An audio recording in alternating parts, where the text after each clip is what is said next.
Assalamualaikum warahmatullahi wabarakatuh. Perkenalkan, nama saya Said Ahmad Muzahid dengan NIM 2125520 dari Prodi Teknik Lingkungan Universitas Muhammadiyah Berau.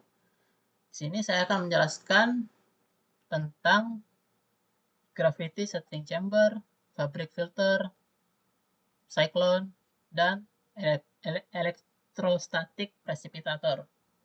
Masuk ke materi pertama, saya akan menjelaskan tentang gravity settling chamber. Gravity settling chamber adalah struktur atau perangkat yang digunakan dalam proses pemisahan partikel dari suatu campuran berdasarkan perbedaan densitasnya. Prinsip utama di balik gravity settling chamber adalah memanfaatkan gaya gravitasi untuk memisahkan partikel yang lebih berat dari fluida yang mengandung partikel tersebut. Cara kerjanya, campuran partikel dan fluida dimasukkan ke dalam chamber atau tangki dengan luas penampang yang luas. Ketika campuran tersebut berada dalam keadaan diam di dalam chamber, gaya gravitasi membuat partikel yang lebih berat atau lebih padat cenderung mengendap ke bawah karena kekuatan tarikan gravitasi. Proses ini memungkinkan partikel-partikel tersebut mengendap di dasar chamber, sementara fluida yang lebih ringan atau jernih akan tetap berada di bagian atas. Gravity settling chamber pada umumnya digunakan di berbagai industri, seperti industri pengolahan air limbah, industri kimia, pertambangan, dan lainnya.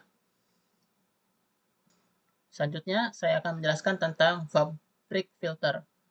Fabric filter terdiri dari serangkaian kantong kain atau tabung yang terbuat dari bahan serat khusus yang memiliki kemampuan menangkap partikel. Aliran gas yang mengandung partikel melewati kantong-kantong ini, dan partikel-partikel tersebut tertahan oleh permukaan kain, sementara gas bersih melewati keluar. Proses penyaringan melalui beberapa tahap. Tahap pertama yaitu penangkapan partikel. Aliran gas mengandung partikel melewati kantong-kantong kain. Partikel ini akan menempel pada permukaan kain karena adanya gaya elektrostatis, tarikan gravitasi, atau gaya lainnya, tergantung pada jenis fabrik filter yang digunakan. Tahap kedua yaitu penyaringan lanjutan. Partikel-partikel yang menempel pada kantong kain bertambah seiring waktu dan dapat membentuk lapisan penutup yang disebut cake. Lapisan ini membantu meningkatkan efisiensi penyaringan karena partikel baru akan tertahan oleh lapisan yang sudah ada. Proses terakhir yaitu proses pembersihan. Fabrik filter memerlukan proses pembersihan secara berkala untuk menghilangkan partikel-partikel yang menumpuk pada kain. Hal ini biasanya dilakukan dengan menghentikan aliran gas atau menggunakan metode pembersihan lain seperti puls udara bertekanan tinggi atau getaran mekanis untuk membersihkan kantong-kantong kain. Materi ketiga, saya akan menjelaskan tentang cyclone. Cyclone adalah perangkat yang digunakan untuk memisahkan partikel dari aliran gas atau udara dengan menggunakan gaya sentrifugal. Cyclone biasanya digunakan dalam sistem penyaringan untuk menghilangkan partikel padat dari udara atau gas sebelum udara atau gas tersebut dilepaskan ke lingkungan. Pada prinsipnya, gaya sentrifugal yaitu mengarahkan partikel-partikel yang terbawa oleh aliran gas untuk menuju dinding cyclone.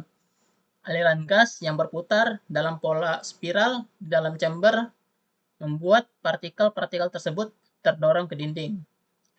Karena partikel memiliki inersia yang berbeda, partikel-partikel yang lebih berat cenderung bergerak lebih jauh ke dinding dan kemudian mengendap di bagian bawah cyclone.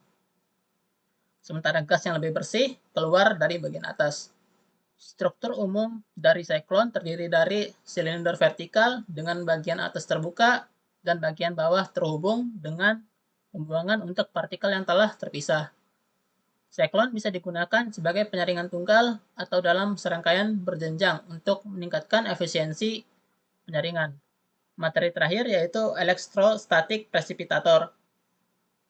Electrostatic precipitator adalah perangkat yang digunakan untuk menghilangkan partikel padat yang terkandung dalam aliran gas seperti debu atau asap dengan menggunakan prinsip elektrostatik. Proses yang terjadi dalam electrostatic precipitator adalah Proses pertama yaitu ionisasi partikel. Ketika gas melintasi ruang di antara elektroda yang bermuatan berbeda, elektron dapat dipisahkan dari partikel-partikel gas ke elektroda. Partikel-partikel ini menjadi bermuatan dan terionisasi, menghasilkan ion positif dan negatif. Kedua, yaitu penangkapan partikel. Partikel-partikel yang bermuatan dalam aliran gas yang mengalir melalui ruang akan terpengaruh oleh medan listrik yang diciptakan oleh elektroda-elektroda. Elektroda kolektor yang bermuatan negatif akan menarik partikel bermuatan positif, sedangkan elektroda lainnya yang bermuatan positif akan menarik partikel bermuatan negatif. Sekian dari saya. Assalamualaikum warahmatullahi wabarakatuh.